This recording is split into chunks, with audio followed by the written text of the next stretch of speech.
Good morning बच्चों। Good morning.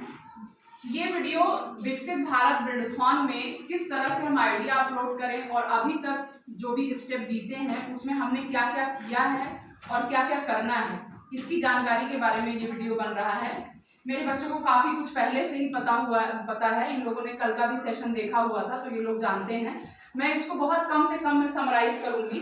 हमें कल के सेशन में बताया गया कि जो भी हमारे आसपास समस्याएं हमें दिख रही हैं, हमें का मतलब हमारे बच्चों को, तो हमें क्या करना है, हमें अपने आसपास की समस्याओं को देखना है, उनकी पहचान करनी है कि हम किस संबंध में अपना प्रोजेक्ट या अपना जो प्रोटोटाइप है या हमें कौन सी समस्या हमें सबसे ज्यादा परेशान कर रही है जिसका हम समाधान करना चाहते हैं। वो समस्या कृषि से संबंधित हो सकती है, वो समस्या हमारे घर से संबंधित हो सकती है, हमारे किसी काम से संबंधित हो सकती है।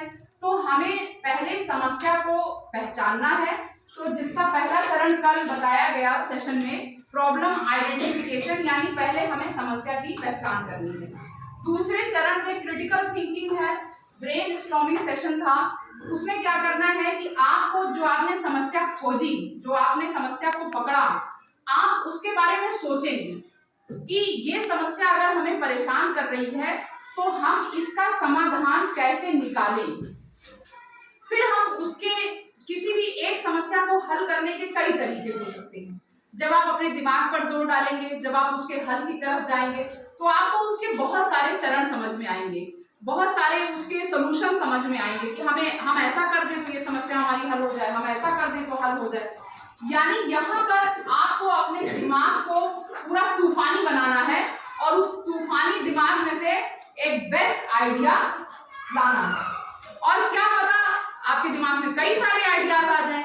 तो हमारा जो तीसरा चरण होगा वो होगा डेवलप प्रोटोटाइप, यानी हमें एक प्रारूप बनाना है कि हम अपनी समस्या को हल कैसे करेंगे। आप कई तरह के प्रोटोटाइप बना सकते हैं। कल मैं छोटा सा उदाहरण देना चाहूंगी क्योंकि ये चीजें बताने में काफी जटिल हो जाती हैं। चलने देना, एक मिनट रुकना।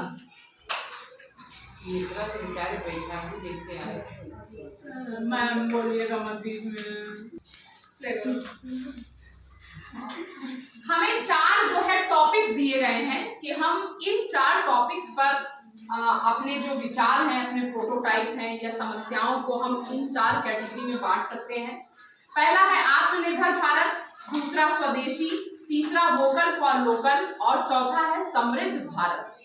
ये जो विकसित भारत ब्रिडथॉन है, ये मतलब हमें अपने देश को विकसित बनाने में 2047 तक विकसित बनाने के लिए हम किस तरह से अपने बच्चों के दिमाग को और ज्यादा चार्ज कर सकते हैं, मतलब उसमें और गति ला सकते हैं, उनके सोचने में, उनके आइडिया जनरेट होने, मतलब उनके दिमाग में आइडिया जनरेट हो, इसके लिए तो इन्हीं सब बातों को ध्यान में रखकर ये बनाया गया है। तो कल जो 2-3 प्रोजेक्ट जो बच्चों ने शो किए थे यूट्यूब सेशन में, जो हमारे शिक्षा मंत्री धर्मेंद्र प्रधान जी ने विजिट किया था दिल्ली के 2 स्कूलों में, तो और जो भी ऑनलाइन स्कूल जुड़े थे, उसमें बताया गया कि जैसे मान लीजिए कि पेशेंट है, हाथ में उसके कैनुला लगा है और ग्लूकोज चढ़ रहा है। अक्सर क्या होता है, रात के टाइम में जो हमारे मेडिकल स्टाफ हैं वो कभी दूर किसी के देख रेख में चले गए या फिर कभी मान लीजिए उनको एक हल्की झपकी आ गई, तो कभी कभी कैनुला डिस्टर्ब हो जाता है और डिस्टर्ब होने से क्या होता है, खून निकलने लगेगा।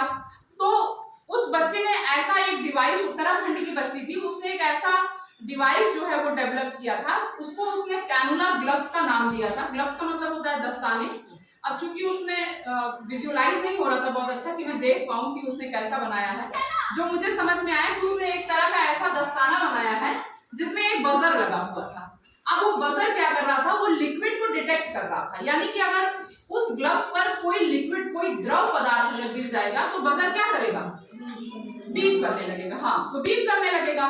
तो अगर वो चीज बीप करने लगेगी तो हमारे आसपास थोड़ा दूर भी अगर कोई मेडिकल स्टाफ है तो वो भी इमरजेंसी को समझकर और तुरंत आ जाएगा।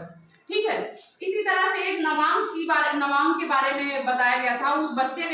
उस बच्चे की दादी कभी घर पे गिर गई थी, अकेले थी और घर में कोई और नहीं था, तो जब सारे लोग 2 घंटे के बाद पहुंचे तो उन्होंने देखा कि दादी गिरी पड़ी हुई है और उनको हॉस्पिटल वो लोग लेकर गए और डॉक्टर ने कहा कि आप लोगों ने लाने में काफी देर कर दी, आप लोगों को थोड़ा पहले लेकर आना चाहिए था तो इनका ट्रीटमेंट बेटर हो जाता।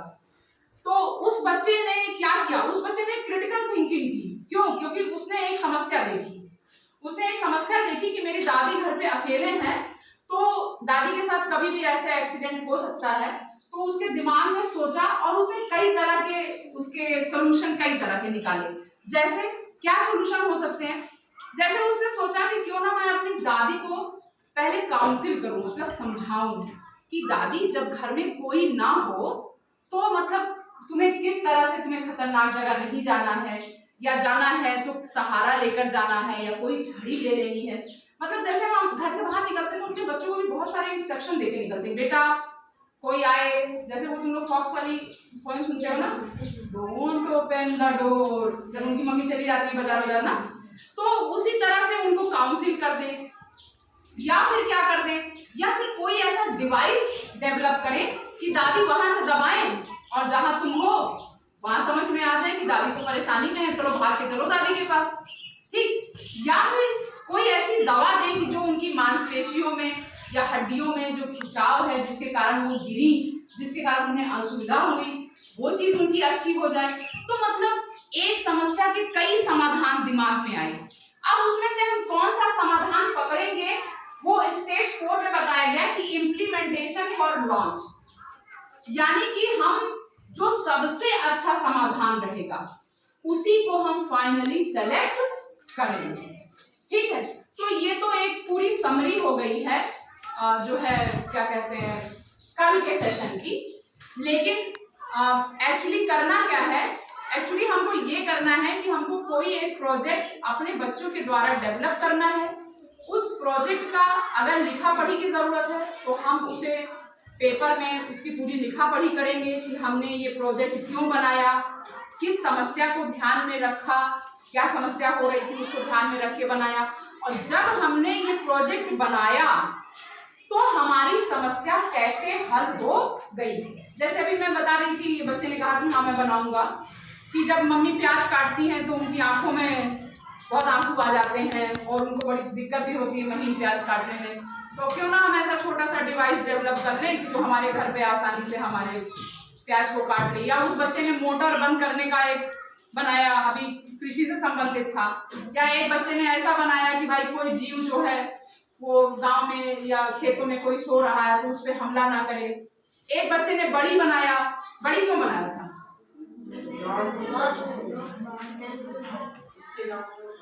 हाँ, उसके गांव का वो फेमस था, वो चाहता था कि जो हमारे गांव का जो प्रसिद्ध बड़ी, आप लोग सब जानते हैं बड़ी क्या चीज होती है, हम लोग यहाँ भी कद्दू की और दाल की बड़ी बनती है ना।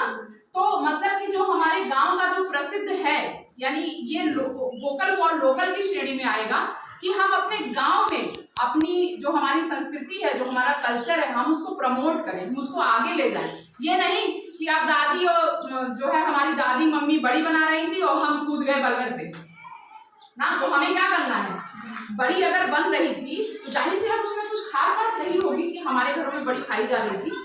तो उस बच्चे ने उसी चीज, अब आपके भी गांव में, आपके भी घर में बहुत सारे ऐसे जो छोटे छोटे सामान हैं। पहले हम लोग कितने सारे अपने आसपास के पेड़ पौधों से कितने सारे सामान बनाया करते थे। जैसे तुम लोगों ने देखा होगा सरपत से वो दलिया, बेना, मौनी, चिकौला, गौरी, ये सारी चीजें है ना, आप लोग जानते होंगे। धीरे धीरे इनका प्रचलन कम होता गया। अब सब क्या करते हैं, आराम से फ्लिपकार्ट और मीशो से प्लास्टिक का ऑर्डर कर लेते हैं, जो कि बहुत ज्यादा डेंजरस है, ठीक है। तो आपको प्रोजेक्ट बनाना है, प्रोजेक्ट का लिखित प्रारूप भी बनाना है और प्रोजेक्ट बनाकर 2 मिनट का उसका वीडियो भी बनाना है। अब आइडिया जो अपलोड करना था वो चरण आज 14 अक्टूबर से स्टार्ट होना था, लेकिन हमने अभी थोड़ी देर पहले इसको चेक किया है तो अभी तक ये पोर्टल ओपन नहीं हुआ है। मे भी आज शाम तक या रात तक ओपन हो जाए और ये 31 अक्टूबर तक रहेगा। तो तब तक आपको अपना आइडिया सोच के, प्रोजेक्ट विकसित करके, उसका पूरा प्रोटोटाइप बनाकर तैयार रखना है, क्योंकि जब आप आइडिया अपलोड करेंगे तो उसमें लिंक भी मांगा जाएगा। तो अपने वीडियो को आपको यूट्यूब पर अपलोड करके उसका लिंक जनरेट करना होगा और आपको उसका पूरा जो डॉक्यूमेंट है वो भी प्रिपेयर करना होगा, आपको 2 मिनट की वीडियो भी रेडी रखनी होगी। इतना सारा काम आप इस बीच में करेंगे जिससे आप अपना आइडिया अच्छे से अपलोड कर सकें। उसके बाद ही आपको पोस्ट सर्वे करके और फिर आपका सर्टिफिकेट जनरेट होगा। Thank you.